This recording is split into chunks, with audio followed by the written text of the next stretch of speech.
The moon hung heavy in the ink-black sky, its pale light casting eerie shadows across the suburban neighborhood. It was Halloween night, and 8-year-old Timmy was bubbling with excitement as he pulled on his Dracula cape. His mother, Sarah, stood in the living room, adjusting her witch's hat, while his teenage sister, Lily, painted her face to look like a ghost. The house was alive with laughter and the faint sound of spooky music playing in the background. Timmy clutched his plastic pumpkin bucket and twirled around. "Are we ready yet?" he asked impatiently, his fangs slightly slipping from his mouth. "Almost, sweetheart," Sarah replied, smiling warmly as she helped Lily fix a crooked part of her costume. The warmth of the moment was shattered when the front door slammed open with a deafening bang. The laughter died instantly. There he was. Timmy's father, Richard, stood in the doorway, silhouetted by the cold light of the porch. His face was a mask of rage, his eyes wild and unfocused. In his hand, he gripped a massive butcher's mallet, its metallic head gleaming ominously. "Richard," Sarah gasped, instinctively pulling Timmy and Lily behind her. "What are you doing here? You think you can just replace me?" Richard growled, his voice low and guttural, like an animal ready to pounce. "Playing house while I'm out there, working my fingers to the bone. You think you can get away with it?" "Richard, please," Sarah began, but the words caught in her throat as he took a step forward, the mallet dragging against the floor with a sickening scrape.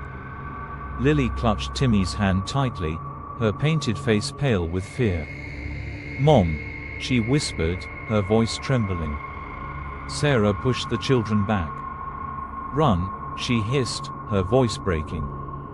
"Go to the neighbors, now," but Richard was faster. He swung the mallet with terrifying force, the heavy metal colliding with Sarah's skull. The sound was sickening, a dull thud that echoed through the house. She crumpled to the floor, lifeless, her witch's hat tumbling off her head. Lily screamed, her voice piercing the suffocating silence.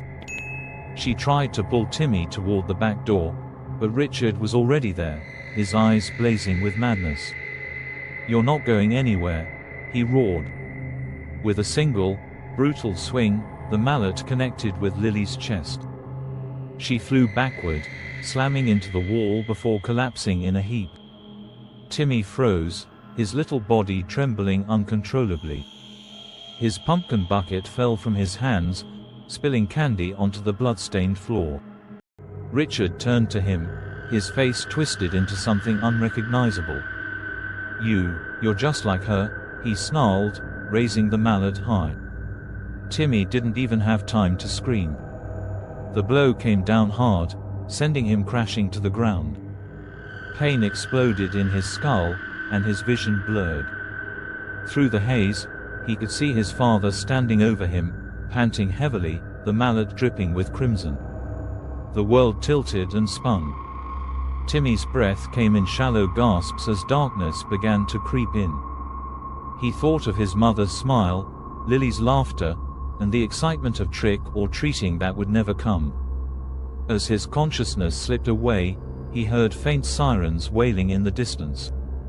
Timmy woke up days later in a sterile hospital room, his small body bandaged and broken. The memories of that night came flooding back like a tidal wave, suffocating him with fear and grief.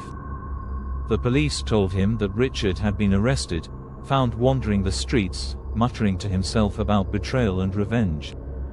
But that knowledge brought little comfort.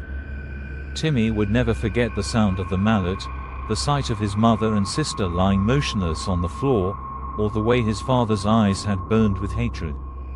Halloween was no longer a night of costumes and candy. It was a nightmare he could never escape, a horror etched into his soul forever.